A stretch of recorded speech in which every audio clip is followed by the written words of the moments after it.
see Shannon Amadon, an artist who works with a lot of organic forms, but then she uses things like copper emulsion to form them. So we're gonna take a look at her studio and see what we can do to improve the way that she's working. So the first step in the inspection process is really just to generally get an idea of what is happening in this studio space and where some of the electric units are being used, what type of materials are being processed, and how those sort of elements can work together and be modified or changed. Hi, I'm the art inspector. Hi, nice to meet you. Nice to meet you. So tell me a little bit about the type of artwork that you do. I create mixed media artwork, mainly photo-based work. So I take my photographs and I do different things with them. I paint them with encaustic wax, or I print them on wood or paper, different things. I also use a lot of recycled products in my work. As you might be able to see, all my work is inspired by nature and natural objects. So that's an important part of what I create and why I create. So anything that I can do to contribute positively, reduce my footprint, anything like that. And just to learn more about the process. I call myself an eco-friendly artist, and the reason is because I try to use as many found objects as materials as I can, but I have not been able to find glue that is eco-friendly, and a sealer and some other supplies, even paints that I use sometimes. And the paper that I use, some of it is considered eco-friendly and renewable, but a lot of it is not.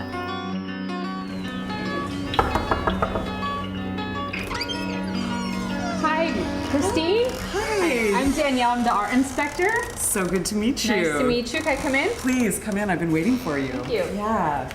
The foundation of my process is oil painting.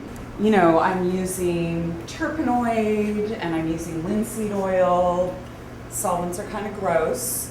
I use a lot of Gamblin. That's a brand I really like. This is probably the most toxic thing I use in my practice. Okay. And I don't use it in every painting, but it's something I've just started using. It's Galkid. And I use it to make my blacks more shiny.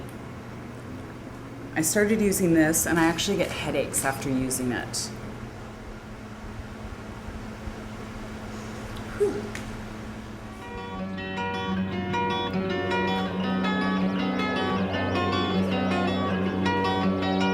I'm a mixed media artist. I do everything from film to sound art. Mainly I create assemblage sculptures. So I take old steamer trunks and suitcases and convert them into video viewing machines or sound boxes.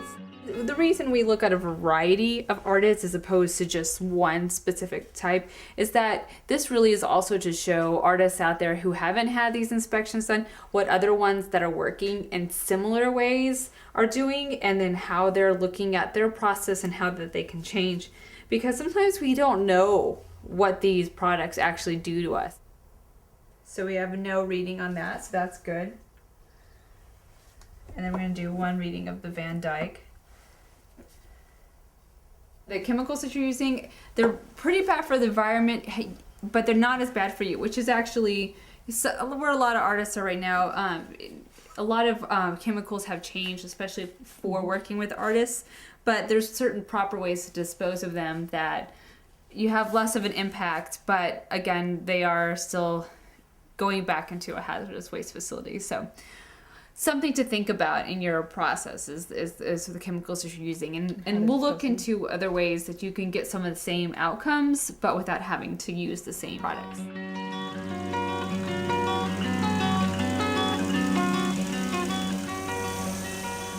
One time when you were here, we saw this one little spool of thread that was made in the USA. Well, I called them, and they used to make all of their thread here, and now they just grow the cotton here, and they do everything else in India. So they grow the cotton here, and then they ship it out to India, then they reship it back here. Mhm. That's a huge carbon footprint. Yep. I've been working on this piece, this whole time, and all of the materials are made with recycled things. You have one outlet here, one outlet there, One over there. one over there says 3. Any other ones? There's a power strip down So there. 3 outlets and 1 power strip. What kind of bulbs do you have in here? You have 2 in there, don't you? Yeah. Are they incandescent or are they CFLs? What we're going to do right now is we're going to take a look at some of your power tools. Okay. Go.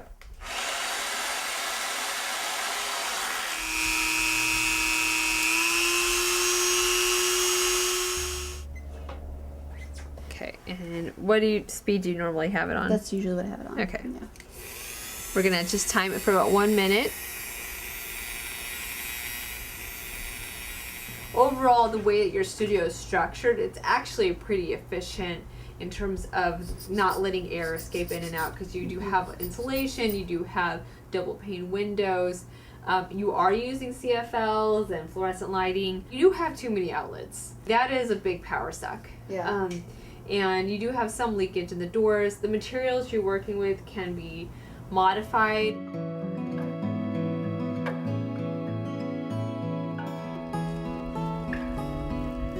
So I'm here at Lori's studio, and the last time that I was here, I worked with Lori on looking at some of the lights that she was using and also some of the electrical equipment. I'm very inspired by the materials that I find. That's a lot of times what drives the artwork that I make is the materials that I'm using. So Okay, so let's get down to that. Let's Okay. get down to some materials. Okay, so I brought some goodies with me today. okay. So, this is a really nice paper, but it's made from minerals. It's not. It's actually not made from. There's no tree product in here, Wow. and it's made It's from. very smooth. Very smooth. It's a very smooth type of paper. It's made from minerals and an eco resin. It doesn't have a high grain because there's no wood in here. Wow.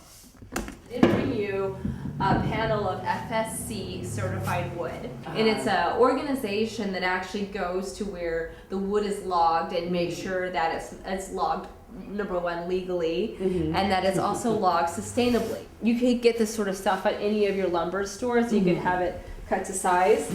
I also brought you some stretcher bars, and I brought you some canvas to use for those. It's 100% organic, pre-shrunk cotton canvas, water-soluble oils to start with, Okay. as well as a water-soluble linseed, Oh my god. and Exciting. I know that artists love their big white paints. Yes, you are so right. Oh, fantastic. Yeah, so one big one, and then I have Okay. some citrus thinner. What I have is these different natural minerals. All of these can act as pigments. You can change the color depending on how much of this you put in there. So I have a set of these for you. Wow. You know, I teach a painting class, and we work mostly with acrylics, and a lot of those students are ready to work with oils, and they're very interested in the water-soluble oils. So, so my experimentations that I do in the studio will benefit actually a larger group of people. Okay. All right, so right. there's a little catch. In order for me to give you these, I have to take something away that is not very good for the environment. So I'm going to take a look around your studio. Because I'm giving you these other paints to use, I'm going to take your acrylic paints away. Okay, so Okay. I'll start with this. You have terpenoid in here. Yeah, these are all the pigments that I use. Yeah, we're gonna take away these. I'm not gonna have you use these oils. There's no need for that when you have natural minerals. I brought you these to try to expand your material content, but in return, I want to take away materials that are not good for the environment, that are more toxic for the environment. So I'm gonna take from you all your oils. I want to bring you out of your comfort zone, and I know that when you're creating something, you're familiar with this, you're going to know how to use it, but that's not what I want you to do. I want you to learn how to and try something new without that temptation of using those being there. All right? Okay, Are you ready for this? I think so. Okay.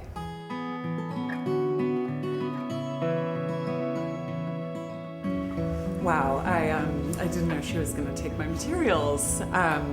Well, I guess it's a good thing. Now I can dive 100% into this next project, this next piece with the new materials. I think artists in general are kind of more sensitive to these kind of things, but I think there's still a lot of learning to be done. Well, the reason I wanted to participate in this program is because I feel like I kind of already am heading down this path. I already have a head start in being an eco-friendly artist. I think a lot of people are willing and open-minded about it, but they just don't know where to start. These pigments are a nice surprise. I wasn't expecting them. I think they'll actually be pretty great. I might, in addition to the painting, do some works on paper with these. So even though I'm a little sad and nervous to see my favorite stuff go, I think this is going to be a great project.